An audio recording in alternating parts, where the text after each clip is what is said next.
എല്ലാവർക്കും സ്വാതന്ത്ര്യ ദിനാശംസകൾ. ഇന്ന് നമ്മൾ ഒരു ഫ്രൈഡ് റൈസാണ് ഉണ്ടാക്കാൻ പോകുന്നത്, അതും വെജ് ഫ്രൈഡ് റൈസ്. അതിന് വേണ്ട സാധനങ്ങളാണ് ക്യാരറ്റ്, ബീൻസ്, കുരുമുളക് പൊടിച്ചത്, ഇത് ഒരു സബോള എരിഞ്ഞത്, പിന്നെ പച്ചമുളക്, വെള്ളുള്ളി. ഇത് സ്വാതന്ത്ര്യ ദിനമായതുകൊണ്ട് നമ്മൾ ആ പതാകനെ അനുസ്മരിക്കാൻ വേണ്ടി ഈ ലെവലിൽ വെച്ചതാണ്. പിന്നെ നമുക്ക് സെല്ലറി, സ്പ്രിംഗ് ഓണിയൻ, ഇത് 1 കിലോ ബസുമതി അരി. ഇനി നമുക്കിത് ഇതരിയണം. ഇത് സെല്ലറി, സ്പ്രിംഗ് ഓണിയൻ. അമ്മ പുറത്തു പോയിക്കാ. അതിന് അമ്മ ഈ അരി 1 മണിക്കൂർ കുതിർത്തിടാൻ പറഞ്ഞത്. എന്നോട് പറഞ്ഞു പോയിന്റ്. അപ്പൊ വരട്ടെ അമ്മ, അല്ലെങ്കിൽ ഇപ്പൊ കുതിർത്തില്ല. നീ കൊണ്ടുപോയിട്ട് കുതിർത്തിട്ട.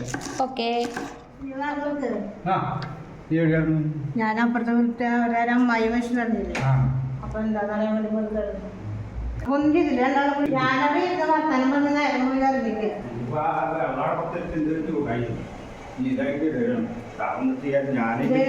രണ്ട് പാത്രം കൊള്ളാത്തണ്ടാവൂല. 2 പാത്രം വെച്ചിട്ടുണ്ടാവും.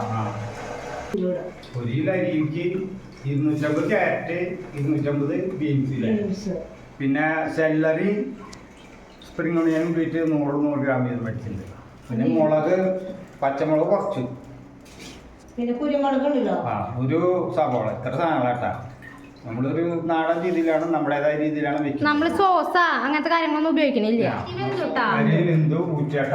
രണ്ടാളും കൂടി നല്ല പരിശ്രമിച്ച് ഊറ്റാണ്. ആരെ ഫസ്റ്റ് കഴിയാന്ന് വെച്ചിട്ടില്ല. മത്സരാധിഷ്ഠിത പാചകമാണ് അതന്നെ. സമ്മാനം ഉണ്ട്. എന്താ സമ്മാനം? പറയാൻ പറ്റില്ല. സർപ്രൈസാ. അടിയാവും. ആണെങ്കിലും മാഷേ നമ്മൾ അരിപ്പക്കട്ടേക്ക് കണ്ട നല്ല ഒട്ടാണ്ട് ഒന്നിനോടൊന്നും തൊടാണ്ട് കിട്ടിയിട്ട് നമുക്ക് ഈ കൊട്ടയ്ക്ക് ഇട്ട് കഴിഞ്ഞാലേ വയലിലെ വെള്ളം കൂടെ ഇത് വെള്ളം പോവാണ്ടിരിക്കും. അടിയിലൊരു പാത്രം വെച്ചിട്ടുണ്ട്. വെള്ളം പോവാൻ വേണ്ടിട്ട് അല്ല, താഴത്തേക്ക് പോവാണ്ടിരിക്കും. ബീൻസ് ചെറുതായിട്ടൊന്ന് വേവിക്കുന്നുണ്ട്. ഇത് നമ്മൾ കഴുകി അരിഞ്ഞ് വെച്ച സംഭവങ്ങളാണ്. ഒന്ന് ചൂടായിട്ടുള്ള കുക്കറിലിട്ട് അടിക്കണമെന്നില്ല, കുക്കറിൽ വെച്ചോണ്ട് മാത്രം. അത് കഴിഞ്ഞാൽ നമ്മൾ ഇതെല്ലാം കൂടി എണ്ണയിൽ ഇതൊക്കെ കൂടുതൽ നമ്മുടെ ശരീരത്തിൽ നമ്മള് കൂടുതൽ ഓയിൽ യൂസ് ചെയ്യണ വിചാരിച്ചാണ്. കുറച്ച് വെള്ളം വെക്കണം.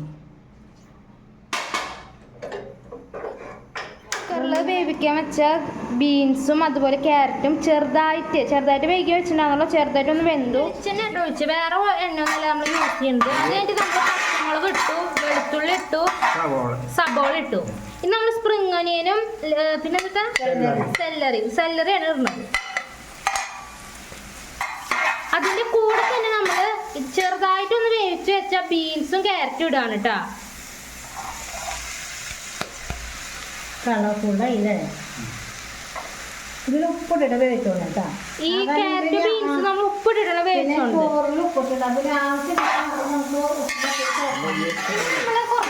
ഇത്ര അളവില് നമ്മള് കുരുമുളക് ചേർക്കുന്നില്ല.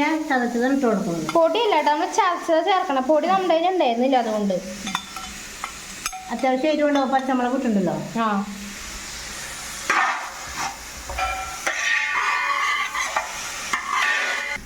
ഇനി നമ്മൾ ചോറിടാൻ പോവാട്ടാ. അല്ല, ഒലർന്ന് കിടക്കേണ്ട ചോറ് ഇളക്കിക്കോ. തീ നന്നായി കുറച്ചോട്ടാ.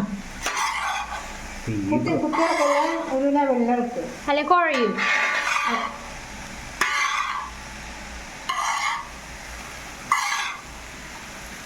ഇനി ഒരു കുറച്ച് നേരം ഈ ഉരുളിയിൽ കിടന്നതൊന്ന് സെറ്റാണ്. ഫ്രൈഡ് റൈസ് എന്നല്ലേ പറയുന്നത്. അപ്പം ഡ്രൈ ആയിട്ട് വരണത്. ഇപ്പൊ തന്നെ നല്ല കളർഫുൾ ആയിട്ടുണ്ട്.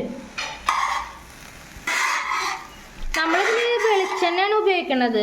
സോസ് എന്നീ സാധനങ്ങളൊന്നും നമ്മൾ ഉപയോഗിക്കാറില്ല. നമ്മളെ ഹെൽത്ത് നോക്കിയാണ് നമ്മൾ ചെയ്യണത്.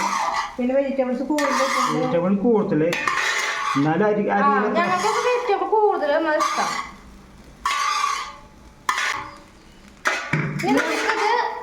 സെർവ് ചെയ്യാം.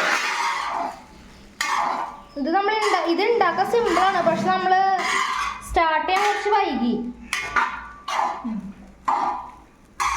നമുക്ക് സെർവ് ചെയ്തിട്ട് കാണാം. ഞാൻ കഴിച്ചു നോക്ക്. നിങ്ങൾക്ക് പകുതിയിലോ കഴിച്ചിട്ട് ടേസ്റ്റ് കൂടെ പെട്ടെന്ന് കിട്ടും. ഇനി ഒന്നും വേണ്ട, കണ്ണ വയ്ക്കാം. അതിൻ്റെ എനിക്കിഷ്ടമല്ല. കാര്യത്തിലുള്ള ഒന്നുമില്ല. കുറച്ച് ഇതിപ്പോ പച്ചക്കറി 4 സ്പൂൺ വെളിച്ചെണ്ണ വെച്ചിട്ട് ആ വേറെ ഒന്നും ചേർത്തിട്ടില്ല. വേറെ എണ്ണയുടെ ഒരു കണ്ടന്റ് ഇല്ല. ഇല്ല. പിന്നെ സോസ് ഒന്നും ചേർത്തിട്ടില്ല. പക്ഷെ നല്ല ടേസ്റ്റ് ഉണ്ട്. ടേസ്റ്റ് ഉണ്ട്. നമുക്ക് ഇങ്ങനെ വെക്കണം നല്ലൊരു താല്പര്യം തന്നെ കേട്ടാ. പിന്നെ സെല്ലറി, സ്പ്രിംഗ് ഓണിയൻ, ക്യാരറ്റ്, പിന്നെ കുരുമുളക്, വെളുത്തുള്ളി, സവോള, ബീൻസ്. എളുപ്പം പണി കഴിച്ചിട്ടും കുഴപ്പമില്ല. പിന്നെ വെജിറ്റബിൾസ് ഒക്കെ അകത്ത് ചെല്ലുമ്പോ നല്ലതാണ് അത്. പിന്നെ എന്ത് ചെയ്തു, ആദ്യം ഒന്ന് ക്യാരറ്റ് ഒന്ന് സ്റ്റീം ഒളിച്ചു. അങ്ങനെ വെന്തിട്ടുണ്ട്, നല്ല ഉടഞ്ഞിട്ടില്ല, അങ്ങനെ കിടക്കുന്നുണ്ട്. അല്ലെങ്കിൽ പിന്നെ അല്ലെങ്കിൽ നമ്മൾ കുറെ നേരം എണ്ണയിലിട്ട് വഴറ്റും അപ്പൊ അത്ര എണ്ണയും കൂടുതൽ യൂസ് ചെയ്യേണ്ടി വരും. അത് ശരിയാ. അതാണ് ഇങ്ങനെ ചെയ്തത്. അപ്പൊ നമുക്ക് അതേ പറഞ്ഞ കടയിൽ നിന്ന് മേടിക്കുന്ന, ഹോട്ടലിൽ നിന്ന് മേടിക്കുന്ന പോലെ കിട്ടി കണ്ടില്ലേ. അപ്പൊ നമുക്ക് വൈൻഡ് ചെയ്യാം അല്ലേ? അപ്പൊ എല്ലാവരും ഇത് ഉണ്ടാക്കി നോക്കുക. എല്ലാവരും സൂപ്പർ ടേസ്റ്റ് ആണ് കേട്ടാ. ഇത് വെറൈറ്റി ആണ്. നിങ്ങൾ സാധാരണ ഉണ്ടാക്കുന്ന പോലെയല്ല, ഒരു നിസ്സാര പണിയുള്ളത്. ആദ്യം തന്നെ കഷ്ണങ്ങളൊക്കെ അരിഞ്ഞു വെച്ചാൽ പിന്നെ ഒന്നും നോക്കണ്ട ആവശ്യമില്ല, കണ്ണടച്ചുണ്ടാക്കണം. പിന്നെ ചോറ് അരി വേവിക്കുമ്പോൾ നോക്കണം, ശ്രദ്ധിക്കണം നമ്മള്. അത് ആ അപ്പൊ ഇതിലും നല്ലൊരു വീഡിയോയുമായി ഞങ്ങൾ അടുത്ത ദിവസം വരും. അതുവരെ എല്ലാവർക്കും by. Please subscribe, like, comment, share and enable the bell button.